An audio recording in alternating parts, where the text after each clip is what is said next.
c'est parti pour une petite vidéo pour apprendre à mieux me connaître.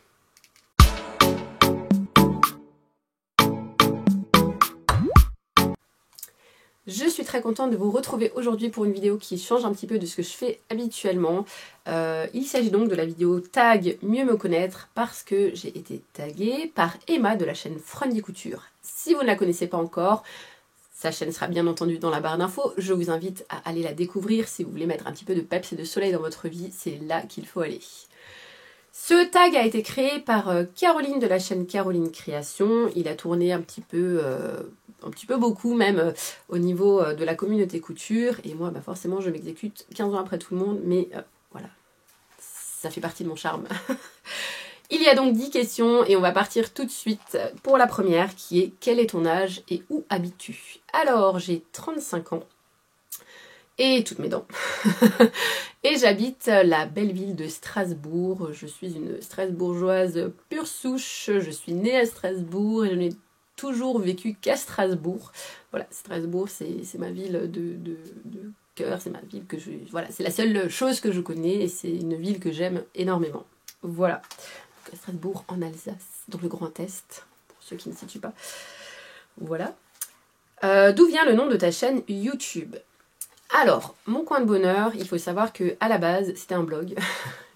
Il y a quelques années, il y a 7 ans, très exactement.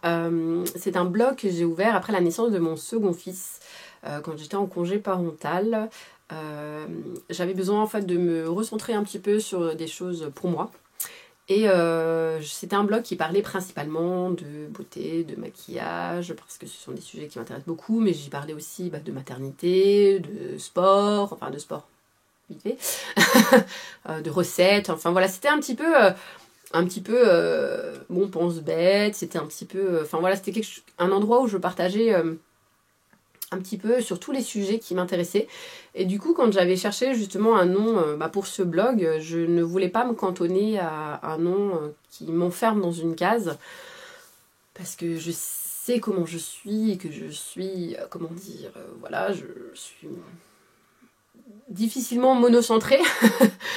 Et du coup, je voulais pas quelque chose qui m'enferme. Et du coup, mon coin de bonheur, c'était mon petit coin à moi, voilà, ma petite bulle, où je faisais des choses pour moi, qui me faisaient plaisir, où je partageais avec des gens sur des sujets qui m'intéressaient. Et voilà. Le blog n'est plus actif depuis très très longtemps, il a même été totalement supprimé, mais quand j'ai continué à partager sur Instagram, sur ce blog, enfin sur ce nom-là, et du coup quand j'ai commencé à m'intéresser à la couture et à me passionner à la couture, je suis restée dans mon coin de bonheur qui est ma petite bulle. C'est toujours mon petit coin de bonheur à moi. Voilà. Quel est ton parcours scolaire? Alors, moi, j'ai un bac ce qui s'appelait à l'époque SMS, donc sciences médico-sociales, qui aujourd'hui, je crois, ST2S, sciences et techniques sanitaires et sociales, quelque chose du genre. Voire ça a peut-être encore changé depuis. J'ai passé mon bac il y a presque 20 ans, alors à un moment, les choses évoluent. Donc j'ai fait un bac technique dans le domaine sanitaire et social, et après ça j'ai fait un brevet professionnel de préparatrice en pharmacie. Donc je suis préparatrice en pharmacie depuis, il faut pas compter, ça fait trop longtemps, j'ai été diplômée à 20 ans, donc un peu plus de 15 ans. Et du coup, j'ai fait aussi, il y a là maintenant presque 5 ans, une spécialisation. Il n'y a pas beaucoup de... On peut faire des petites formations, il y a pas mal de choses qu'on peut faire, mais il n'y a pas vraiment de surdiplôme qu'on peut faire une fois qu'on est préparateur en pharmacie. Un des seuls diplômes supplémentaires qui existent, c'est un CQP, donc un certificat de qualification professionnelle en dermocosmétique. Donc comme je vous l'ai dit, j'avais un blog qui traitait des soins de la peau, du maquillage, etc. C'est un domaine qui m'a toujours beaucoup intéressée. Donc moi j'ai fait une qualification professionnelle dans ce domaine-là. Voilà, donc je suis diplômée depuis presque 5 ans. 4 ans plutôt, parce que j'ai commencé en 2017 et j'ai fini en 2018. Enfin bref, voilà, donc je travaille en pharmacie et j'ai une spécialisation dans tout ce qui est soins de la peau. Voilà, parce que c'est un sujet qui m'intéresse beaucoup. En 4, quel est ton voyage le plus marquant? Alors, il faut savoir que moi, j'ai très peu voyagé dans ma vie. Vraiment, clairement, en dehors de... Enfin, en voyager, si on parle de voyage hors France, voilà, j'ai très peu voyagé. Il y a un seul voyage que j'ai fait, qui est de toute façon, pour l'instant, mon voyage le plus marquant, parce que c'est mon voyage de noces. Nous sommes partis en Crète avec mon mari pour notre voyage de noces. Et c'est très beau. Enfin, déjà, c'était la première fois que je partais, c'était la première fois que je prenais l'avion. Puis je partais avec mon mari, mon tout frais mari de 2 jours avant. Donc ça a tout un symbole émotionnel. Enfin voilà, c'était notre voyage de noces, hein, tout simplement. Donc forcément, et en plus la Crète, c'est vraiment très beau. Il y a des paysages magnifiques. On était au bord de la mer. On était dans un hôtel avec des piscines. Enfin voilà, moi j'ai jamais connu ça. Pour moi c'était voilà, on a fait des excursions, on a fait plein de choses avec mon mari et c'était vraiment des très beaux souvenirs. Et j'espère qu'un jour, mon voyage le plus marquant sera le moment où on sera allé au Togo en famille, donc tous ensemble. Bon, mon mari est togolais pour ceux et celles qui ne le savent pas. Donc on espère à un moment donné pouvoir partir en famille là-bas. Après, c'est vrai que c'était un projet qui se rapprochait, mais malheureusement avec le contexte sanitaire, on a refait quelques pas en arrière. On perd pas espoir, ça se fera forcément un jour. Ce sera sûrement un voyage extrêmement marquant, mais je vous en reparlerai probablement parce que je reviendrai chargée de wax. Donc voilà. Ensuite, question numéro 5. Qui serait l'actrice idéale pour jouer ton rôle dans le film de ta vie? Alors clairement, je pense que comme beaucoup, cette question, ça m'a fait sourire, mais j'ai pas eu trop d'inspiration. Et du coup, je me suis tournée vers mon mari et je lui ai dit, écoute, j'ai une question, si jamais on devait tourner un film de ma vie passionnante, quelle actrice je verrais pour jouer mon rôle? Et mon mari m'a très gentiment répondu que pour lui c'était Daenerys de Game of Thrones, qui est donc l'actrice Emilia Clarke. Je vais vous mettre une photo. Et en fait, je vais vous expliquer pourquoi. Enfin, je vais vous mettre quelques photos parce que voilà, ça m'a fait rire. Je dis, mais toi, tu dis ça à cause de Game of Thrones, justement. Il faut savoir que... Alors là, vous me voyez telle que je suis, mais il y a quelques années, j'avais des cheveux longs et je me suis teinte en blonde platine pendant quelques temps. Donc quand je suis revenue, je ne lui avais pas du tout dit. J'ai un peu des problèmes de folie capillaire, hein, faut pas s'inquiéter. Je suis partie chez le coiffeur en lui disant je vais chez le coiffeur, il m'a dit ok, je suis revenue blonde platine alors que j'étais brune avant, il m'a dit ah ok d'accord. Et ce jour-là, il m'a dit ah bah tu me fais penser à Daenerys, tu me fais penser à Daenerys de Game of Thrones et je pense que c'est pour ça. Mais moi ça me va très bien parce que je trouve que Emilia Clarke déjà est une très belle femme et en plus c'est une actrice que j'aime beaucoup dans son jeu d'actrice et en plus c'est une femme qui est très engagée et du coup que j'apprécie énormément. Donc je trouvais que c'était un très beau compliment, donc je l'ai pris. Voilà. La question numéro 6, c'est quel a été ton meilleur moment dans la dernière année? Alors, si on parle de la dernière année, donc là nous sommes en 2022, donc 2021. 2021 n'a pas été une année très positive de mon côté, même si j'essaye de pas trop rester bloquée sur les côtés négatifs. On a quand même pas mal enchaîné les choses pas sympas, voire vraiment pas sympas. Et la fin de l'année s'est finie comme elle a été tout au long, donc de façon vraiment pas très cool. Voilà, et du coup c'est un peu difficile. J'avoue que pour moi là 2021 c'est un peu une année que j'ai envie de mettre dans une petite boîte, de fermer la boîte et de la mettre aux archives et de ne plus y penser. J'ai vraiment pour le coup du mal à trouver du positif à cette année là. Alors il y en a forcément, enfin voilà, j'essaie de me concentrer sur les petits moments, les moments en famille, on a passé des bons moments en famille, enfin voilà, on a quand même eu de la chance à Noël de pouvoir voir de la famille qu'on n'avait pas vu depuis longtemps, enfin voilà, il y a des petites choses bien sûr, heureusement, mais il n'y a pas eu de gros événements positifs, encore que je pense que je vais dire que pour moi le plus marquant et le plus positif de cette année 2021, c'est qu'on a eu la joie à Noël d'avoir ma belle-sœur et mon frère qui nous ont annoncé qu'ils attendaient un petit bout pour cette année. Donc je vais être tata cette année et franchement, voilà, ça a été mon événement marquant. Ça a été ma belle nouvelle de 2021. Ça a été, voilà, c'est mon plus beau souvenir. Je veux rester concentrée sur cette note positive de cette fin d'année 2021. Ça a été la petite bulle de bonheur au milieu de choses pas cool. Donc voilà, la plus belle chose de 2021, c'est de savoir que cette année, je serai à nouveau tata. Voilà. 7. Quel est ton plaisir coupable? Alors, je pourrais dire acheter du tissu, mais en vrai, je me sens pas coupable.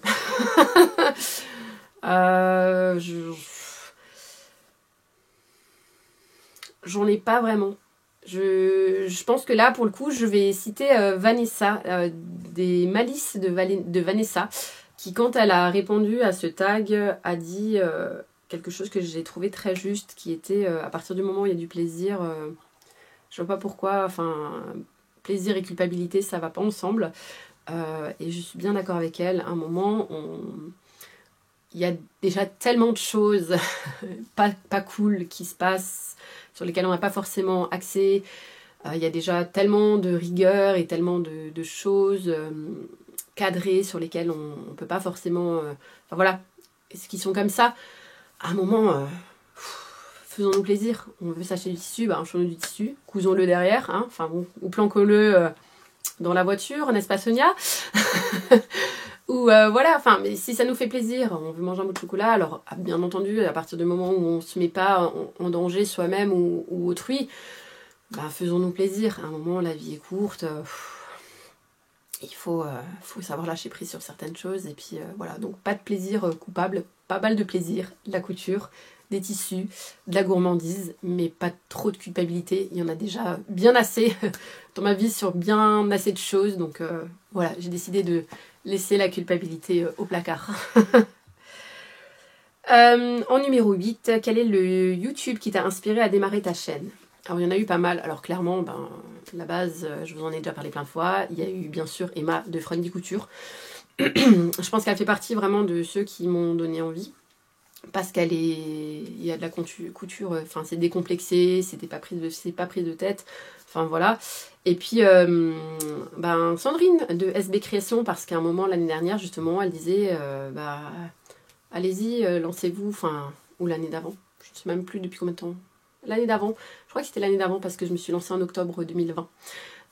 Elle disait, bah, si vous voulez faire des vidéos, bah, allez-y, lancez-vous, ça fera toujours plaisir. Et puis la communauté de couture est aussi vaste et variée qu'il y a de personnes, donc vous trouverez toujours quelqu'un, enfin voilà, vous trouverez toujours quelqu'un avec qui échanger, il y aura toujours quelqu'un qui sera sensibilisé à votre façon de coudre plus qu'à une autre, parce que bah, on est toutes différentes et tous différents, encore heureux, et donc du coup, voilà.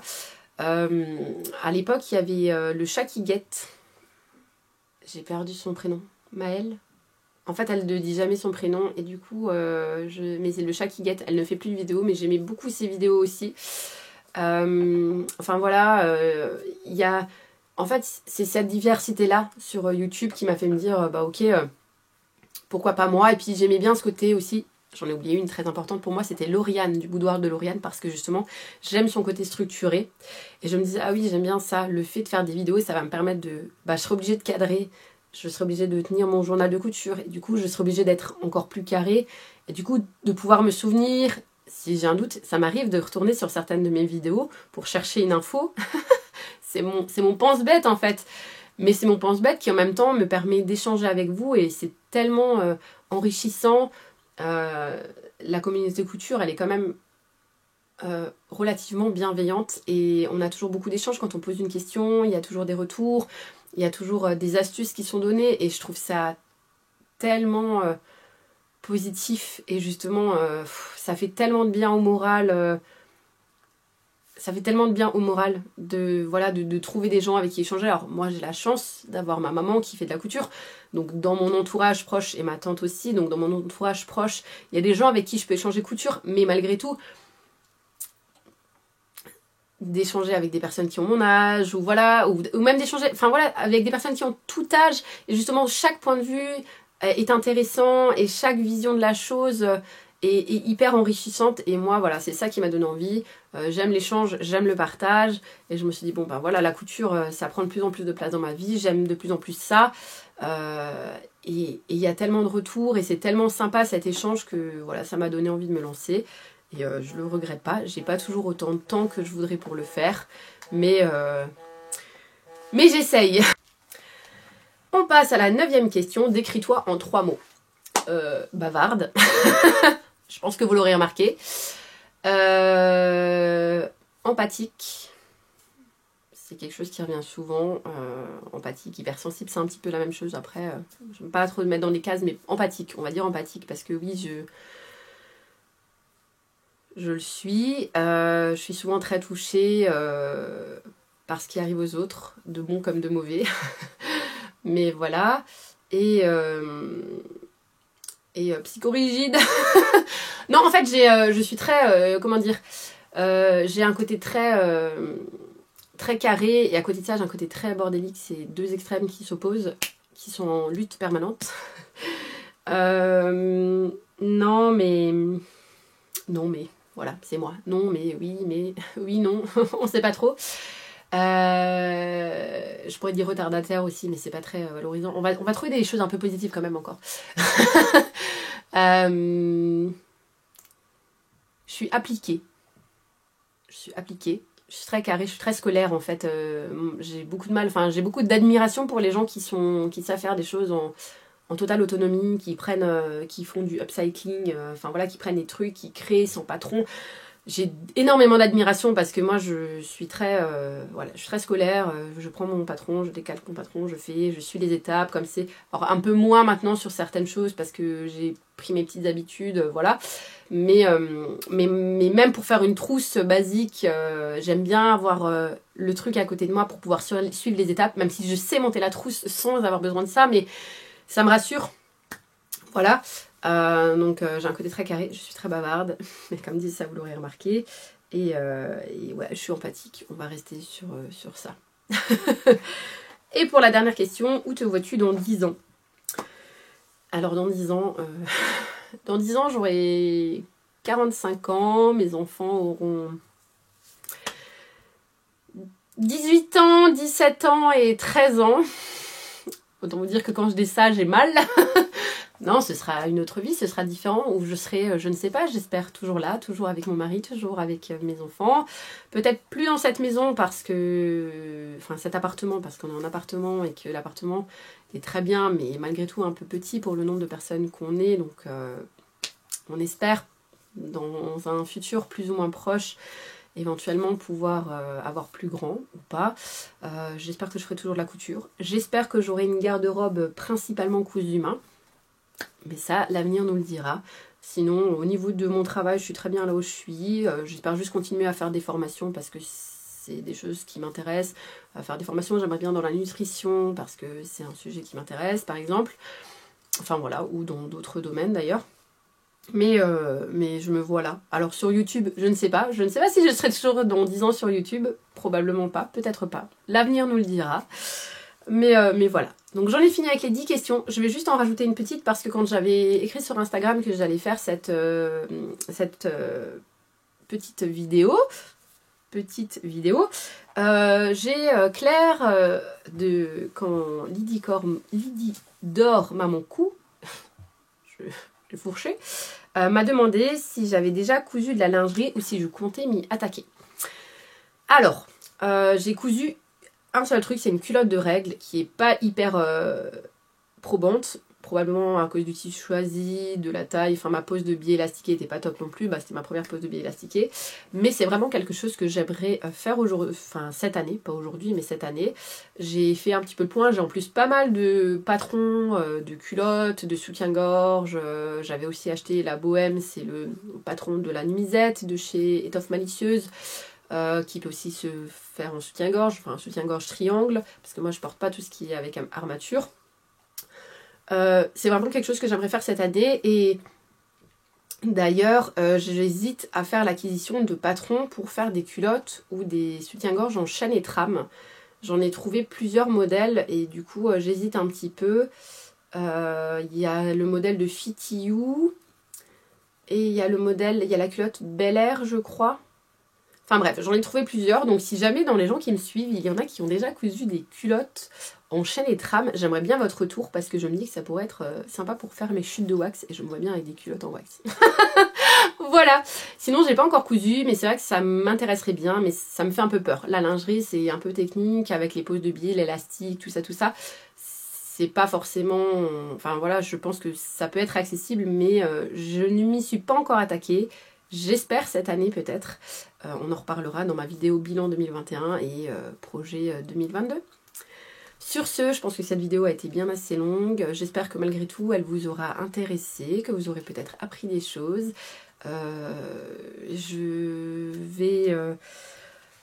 J'invite qui a envie de le faire de la faire. Je ne vais pas taguer quelqu'un en particulier, mais n'hésitez pas. Et si vous la faites, n'hésitez pas à me le dire en commentaire et à me donner le lien de votre vidéo parce que ça me fera plaisir. En attendant, je vous souhaite une très belle journée ou une très belle soirée selon quand vous regardez cette vidéo et je vous dis à très bientôt.